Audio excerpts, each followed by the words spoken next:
જય સીતારામ, સ્વાગત છે તમારું મારા યુટ્યુબ ચેનલમાં। આજ તો આપણે બનાવશું આખા લસણનું શાક। તમે એકવાર આવું ઘરે લસણનું શાક બનાવશો તો એકદમ ટેસ્ટી અને એકદમ મસાલાદાર શાક બનશે। તો તમે અમારી રેસીપી પર નવા આવ્યા હોય તો મારી યુટ્યુબ ચેનલને સબસ્ક્રાઈબર કરી દેજો। જય સીતારામ। તો આપણે બનાવશું લસણનું શાક। તે માટે છે ને મેં 10 લસણની કળીઓ લઈ લીધી હતી। કળીઓ આપણે મોટી સાઈઝની થોડી લેવાની, મોટી છે તો સારું। जो આપણે આવી લસણની કળીઓ લઈ લીધી। આપણે છે ને લસણને હવે ઉપરથી જે ફોતરા આવે વધારાના તે આપણે હટાવી દઈશું। આપણે બહુ સોલવાની નથી, કળી છૂટી પડી જાય તે માટે આપણે છે ને ઉપરથી આવી રીતે સોલ ઉખાડી દેવું ને આવી રીતે બધું લસણને આવી રીતે સાફ કરીને લઈ લેવાનું છે। તો આપણે આવી રીતે લસણ સાફ કરીશું।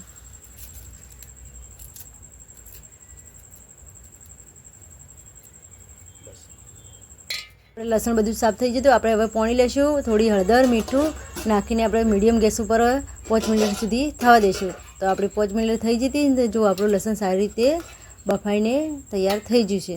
તો આપણે લસણને છે ને હવે બધું એક પ્લેટમાં કાઢી લઈશું અને થોડી વાર ઠરવા મૂકી દઈશું।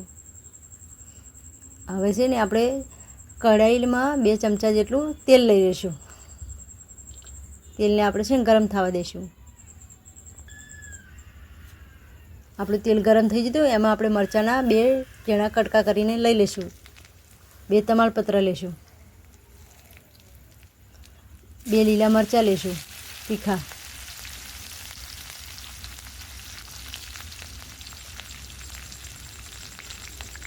આપણે હવે છે ને જે ડુંગળી સમારી હતી તે બધી અંદર એડ કરી દઈશું ને તેલમાં ફ્રાય થવા દઈશું મીડિયમ ગેસ ઉપર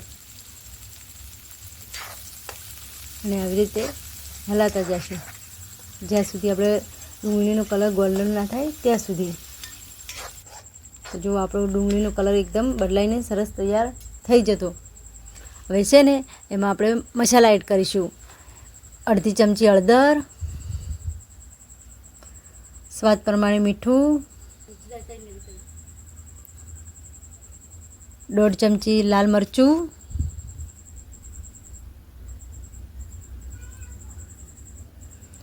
અડધી ચમચી ધાણા જીરું,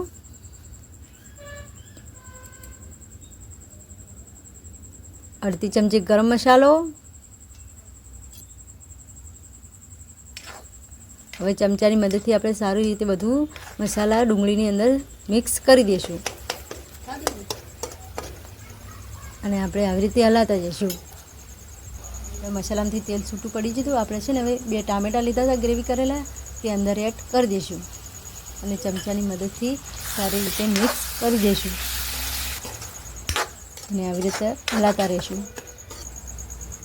જો આપણે ટામેટામાંથી પણ મસાલામાંથી તેલ છૂટું પડવા મળ્યું હતું એમાં આપણે થોડું પાણી વેડીશું। પાણી આપણે વધારે નહીં, થોડુંક જ વેડવાનું છે ને આપણે આવી રીતે મિક્સ કરી દીધું પાણીને પણ। જો આપણું પાણીમાંથી તેલ છૂટું પડવા મળ્યું છે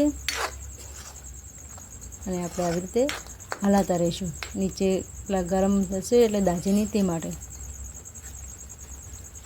એમાં આપણે છે ને જે લસણ તૈયાર કર્યું તે બધું એક એક કરીને એડ કરી દઈશું। આપણે છે ને લસણને એકદમ હલાવવાનું નથી। આપણે જે ગ્રેવી હતી તે થોડી થોડી કરીને લસણ ઉપર નાખીશું અને આવી રીતે ધીમે ધીમે હલાવશું। બહુ એકદમ હલાવવાની, જો હલાવવા જશું તો આપણી લસણની કળીઓ છે તે બધી છૂટી પડી જશે। તે માટે છે ને આપણે આવી રીતે ધીમે ધીમે હલાવવાનું છે, બહુ ફૂલ પાસ હલાવવાનું નથી। તો તમે અમારી યુટ્યુબ ચેનલમાં નવા આવ્યો તો મારી યુટ્યુબ ચેનલને સબસ્ક્રાઈબર કરવાનું ના ભૂલતા। જય સીતારામ, જય માતાજી। અને મારો વિડીયો શેડ સુધી જોતા રહેજો એટલે તમને ખબર પડે કે આપણે લસણનું શાક કઈ રીતે ખવાય। આ લસણનું શાક છે ને તમે રોટલા સાથે પણ યુઝ કરી શકો છો અને આ લસણનું શાક છે ને તમે જે પાછળના ભાગથી ચૂસીને ખાશો ને તો બહુ મસ્ત લાગશે। હવે આપણે છે ને એને 5 મિનિટ સુધી ઢક્કન ઢાંકીને થવા દઈશું।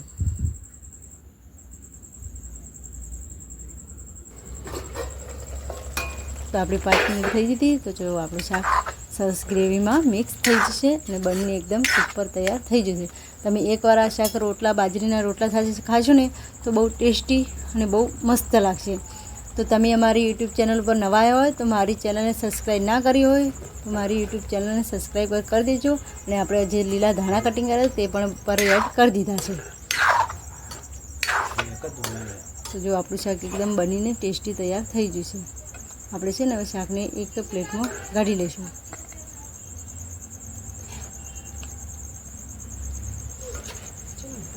તો જો આપણી લસણની રેસીપી બનીને તૈયાર થઈ જતી. તો તમે મારી રેસીપી પર નવા આવ્યા હોય તો મારી યુટ્યુબ ચેનલને સબસ્ક્રાઈબર કરી દેજો ને ના કરી હોય તો પણ સબસ્ક્રાઈબર કરવાનું ના ભૂલતા અને સબસ્ક્રાઈબર જરૂરથી કરજો. તો આપણે મળીશું હવે નવી રેસીપીમાં. જય સીતારામ.